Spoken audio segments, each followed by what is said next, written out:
अस्सलाम वालेकुम। गार्डन गैलिया बाय रोमाना में एक बार फिर से आप सबको खुशामदीद।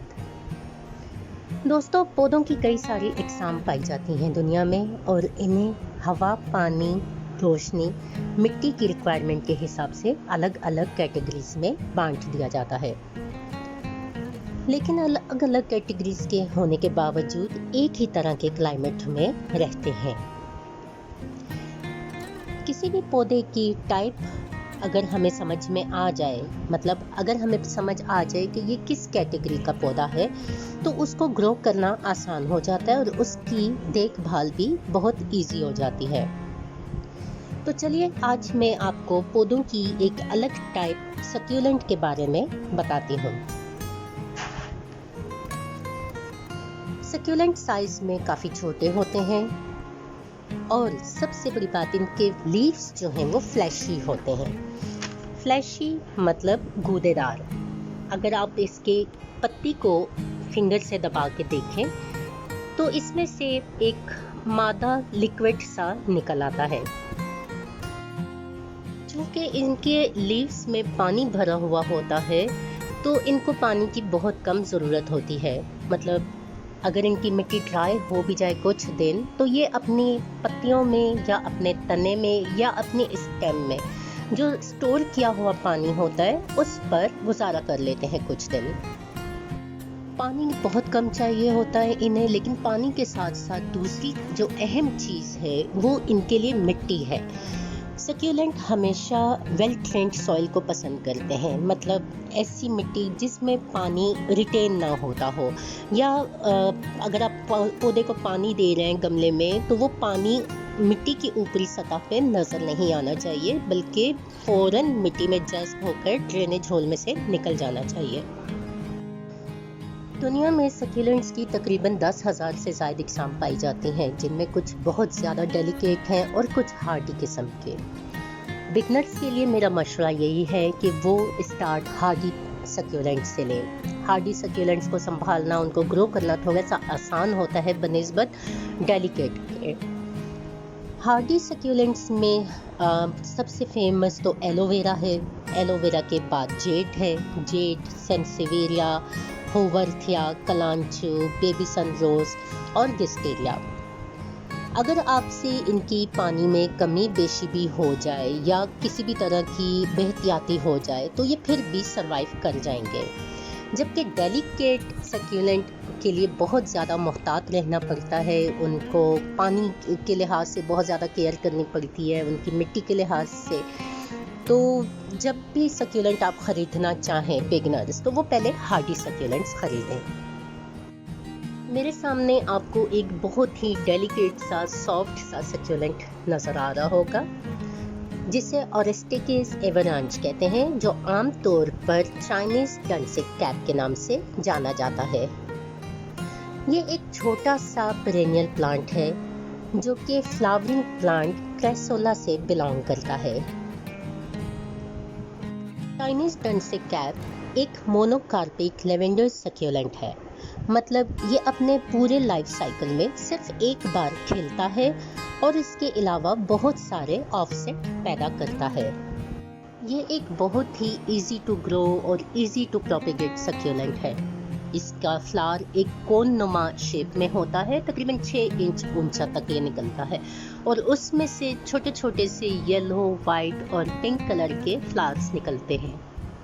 जैसा कि मैंने पहले बताया कि इसके लाइफ साइकिल में एक ही बार ये इसका फूल खिलता है और उसके बाद ये ख़त्म हो जाता है मदर प्लांट, लेकिन ये अपने साथ कई सारे ऑफसेट पैदा करता है। ये जो मैं दिखा रही हूँ, ये इसके छोटे छोटे जो साइड्स पे लटके हुए हैं, इनको ऑफसेट कहा जाता है। मदर प्लांट बिल्कुल सेंटर में है और उसकी साइडों पर जितने भी ये प्लांट्स आपको दिख रहे हैं, ये इसके ऑफसेट हैं। हर प्लांट में से कई कई सारे ऑफसेट्स पैदा होते हैं और यही ऑफसेट आगे जाके फिर एक मदर प्लांट बन जाता है और उसमें से मजीद ऑफसेट्स पैदा होते रहते हैं। ये नाजुक और सॉफ्ट सा सक्यूलेंट जापान, मंगोलिया और नॉर्थ चाइना के माउंटेन एरियाज में बहुत ज़्यादा पाया जाता है। इस सक्यूलेंट को ह्यूमिडिटी बिल्कुल भी पसंद नहीं है। सॉइल इसकी जैसा पहले बता चुकी हूँ वेल ड्रेन्ड सॉइल पसंद करता है।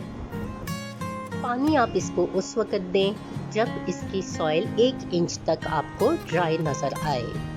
पानी देने का सबसे बेहतरीन तरीका ये है कि एक प्याले में आपने पानी भरा और उसमें इस छोटे पॉट को एकदम से डिप किया और निकाल दिया।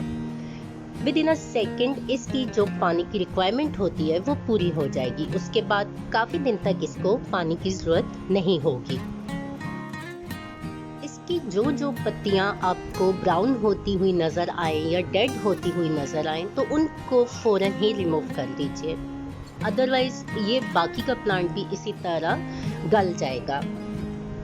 ये देखिए आपके सामने एक दूसरी ट्रे है जिसमें मैंने कई सारे इसके ऑफसेट्स लगाए हुए हैं। इसी तरह इस प्लांट के साइड से जब ऑफसेट्स निकलते हैं तो मैं उनको हल्के से हाथ से खींच के इस मिट्टी के ऊपर रख देती हूँ और यहाँ से फिर एक नया पौधा बन जाता है।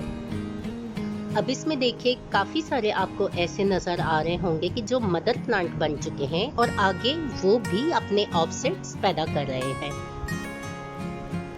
इसकी सॉइल मिक्स की बात कर रहे हैं तो इसको सैंड चाहिए होती है सॉइल में। इसके अलावा मैं थोड़ा परलाइट ऐड कर देती हूँ और लीफ कंपोस्ट ऐड करती हूँ फर्टिलाइज़र के तौर पर। लीफ कंपोस्ट हमेशा सेफ़ रहती है, वो आपके अगर आपसे थोड़ी सी ज़्यादा भी हो जाए तो वो आपके पौधों को जलाती नहीं है। तो बहुत सेफ जो फर्टिलाइज़र है उनमें से एक लीफ कंपोस्ट है। तो मैं अपने सारे कैक्टस और सक्यूलेंट्स में लीफ कंपोस्ट ही ऐड करती हूँ। ये देखिए ये एक इसी तरह मदर प्लांट है और इसमें से 2 ऑफसेट अभी निकले हुए हैं। ये एक आपको इस तरफ दिख रहा है, एक दूसरी तरफ है। इसी तरह ये वाला देखें, इसमें भी काफ़ी सारे ऑफसेट्स निकले हुए हैं। अगर आपने एक प्लांट ले लिया है, ख़रीद लिया है, तो कुछ अरसे में आपके इससे कई सारे प्लांट बना सकते हैं। मुझे इस प्लांट की सबसे खूबसूरत बात ये लगती है कि जब इसको हम किसी छोटे कंटेनर में लगाते हैं तो उसकी साइड्स पे जो ऑफसेट्स लटक रहे होते हैं वो बहुत खूबसूरत लगते हैं। मैं अभी आपको दिखाऊंगी भी कि किस तरह इसको मदर प्लांट से अलग करके हम एक छोटे कंटेनर में लगाते हैं। काफ़ी सारे प्लांट्स इसमें मैच्योर हैं, लेकिन कुछ इनके ऑफसेट्स भी हैं जो कि हाथ लगाने से, जैसे बताया मैंने कि बहुत डेलिकेट सा सक्यूलेंट है ये, तो समटाइम हम इसको जस्ट टच करते हैं तो इसका ऑफसेट जो है वो मदर प्लांट से अलग हो जाता है। तो उसको इसी तरह इस सॉइल मिक्स के ऊपर रख दें, दबाने की भी ज़रूरत नहीं होती है। कुछ दिन बाद वो खुद ही इसमें अपनी रूट्स पकड़ लेता है। ये देखिए मैंने मदर प्लांट को अलग कर दिया। अलग अलग ऑफसेट्स को काटने की बजाय मैंने इसमें से मदर प्लांट को काट दिया, क्योंकि मैं नहीं चाहती कि उसके ऊपर फ्लावर आए, क्योंकि जैसे ही इसके ऊपर फ्लावर आएगा इसका लाइफ साइकिल कंप्लीट हो जाएगा। तो मैंने उस स्टेज से पहले ही इसको अलग कर दिया। इसके नीचे आप देखें जितने ब्राउन लीव्स हो चुके हैं उनको रिमूव कर दें, कोई भी डेड लीफ बाकी ना हो। ये देखिए कितना खूबसूरत इसके साइडों पे ऑफसेट्स लटक रहे हैं।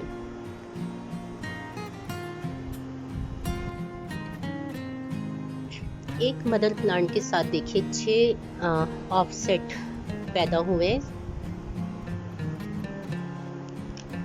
और ये खुद ब खुद, अगर मैं इन ऑफसेट को ज़मीन मिट्टी पे होना भी ज़रूरी नहीं होता रूट्स पकड़ने के लिए या अपनी ग्रोथ बढ़ाने के लिए, ये अपनी मदर प्लांट से ही अपनी न्यूट्रिशन जो है वो पूरी करते हैं।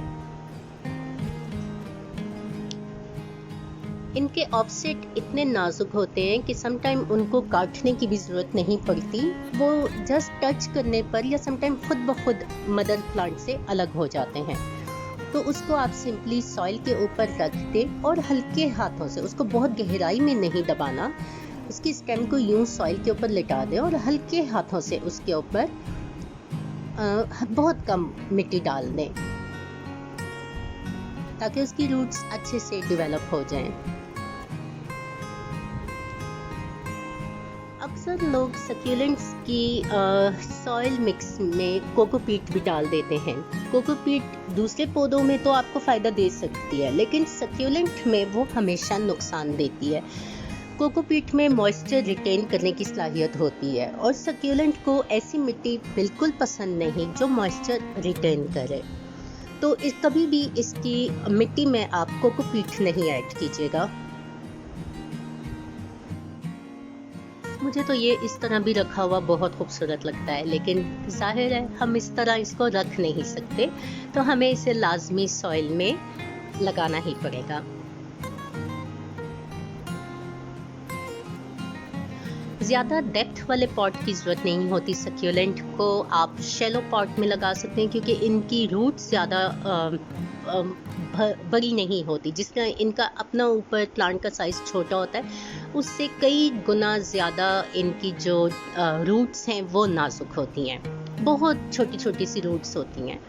तो इनको कभी भी बड़े पॉट की ज़रूरत भी नहीं होती और लगाइएगा भी नहीं। उसकी रीज़न है कि अगर आप इतने छोटे प्लांट को 8 इंच या 6 इंच गहरे पॉट में जब लगाते हैं और जब उस पॉट को आप पानी देते हैं तो वो मिट्टी बहुत देर तक गीली रहेगी, जबकि आपका प्लांट होता है छोटा सा।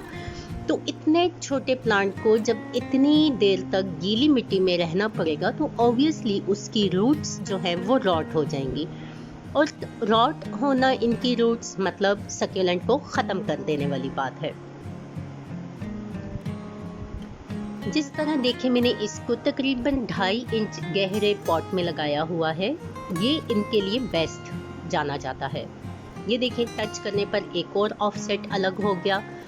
हम इसको भी इसी सॉइल के ऊपर लगा देते हैं। देखिए जस्ट फिंगर से हल्का सा मिट्टी को पोक किया और उसके ऊपर इस सक्यूलेंट को रख दिया और साइडों से मिट्टी बराबर कर दी। इतनी आसान है इसको प्रोपेगेट करना, इसको मल्टीप्लाई करना, कोई मुश्किल काम नहीं है। ये देखिए मेरे पास एक छोटा सा क्ले का कप है, बहुत खूबसूरत सा। एक स्क्रू ड्राइवर की मदद से हल्का सा पुश करने पर मैंने इसमें ड्रेनेज होल बनाया। आप सबको पता है कि पौधों के लिए पॉट में ड्रेनेज होल होना बहुत ज़रूरी है, ताकि मिट्टी में जब आप पानी डालें तो वो एक्स्ट्रा पानी जो है वो इस ड्रेनेज होल में से निकल जाए। बेस में थोड़ी सी ग्रेवल कंकरियाँ डाल दी ताकि मिट्टी के साथ ये सुराख जो है वो बंद ना हो जाए। थोड़ी कंकरियाँ डालने के बाद जो मैंने इसके लिए मिक्सर बनाया हुआ है सॉइल का, वो मैं ऐड करूँगी।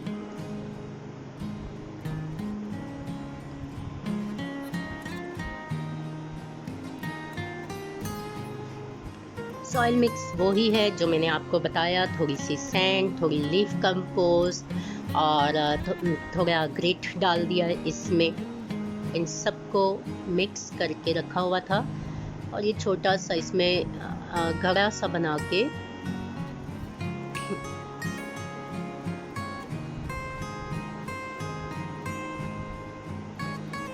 इसमें अपना हम मदर प्लांट को लगा देंगे।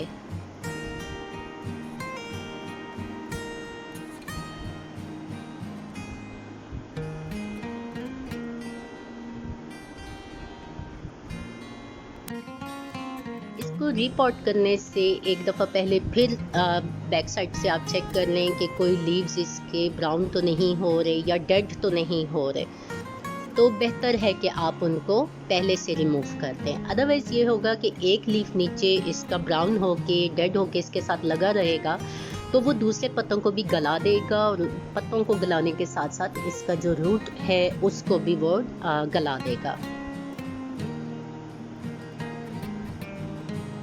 थोड़ी सी लीफ कंपोस्ट और सैंड और ऐड कर दी।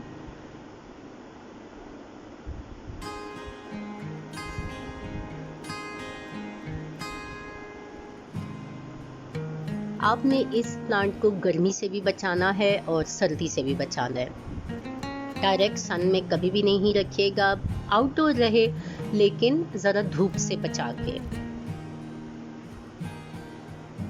वरना इसके पत्ते ब्राउन होके आहिस्ता आहिस्ता ये प्लांट ही ख़त्म हो जाएगा।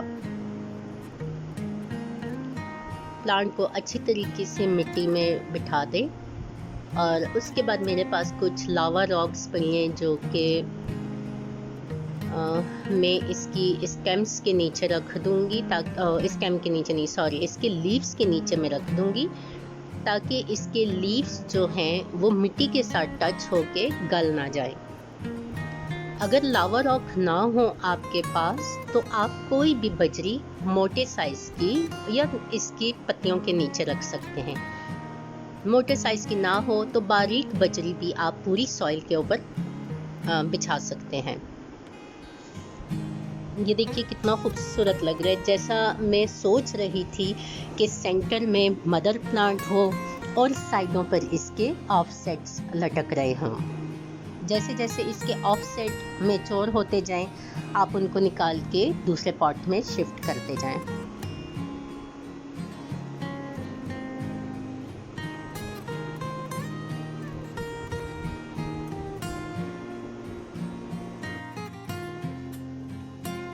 तो लीजिए हमारा चाइनीज टर्नसिक कैप ये पॉट भी हो गया और इससे मुतालिक जितनी भी मालूमात थी वो मैंने आपसे शेयर कर दी। इसके अलावा आप मज़ीद कुछ भी जानना चाहते हैं इस पौधे से रिलेटेड या किसी और सक्यूलेंट से रिलेटेड, तो डिस्क्रिप्शन बॉक्स में ईमेल एड्रेस होता है, आप उस पर मुझे ईमेल भी कर सकते हैं और कमेंट बॉक्स में भी आप पूछ सकते हैं।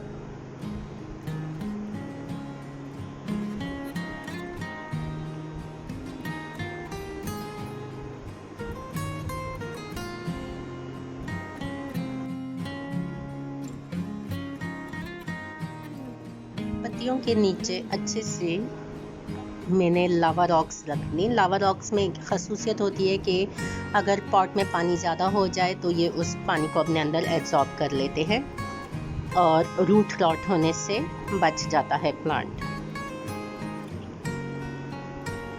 लावा रॉक्स ना हो आपके पास तो पुराने गमले जो टूटे हुए होते हैं, आप उनकी किंकरियाँ भी आप रख सकते हैं।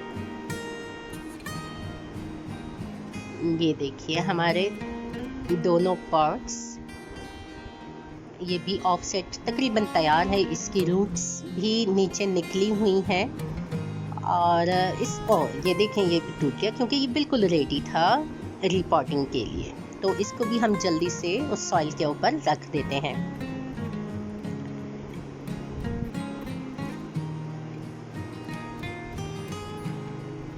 उम्मीद है आज की वीडियो आपको लाइक आई होगी।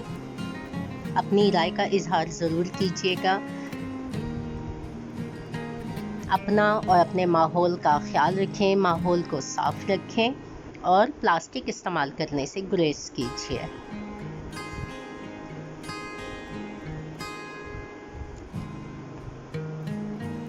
अल्लाह हाफिज़।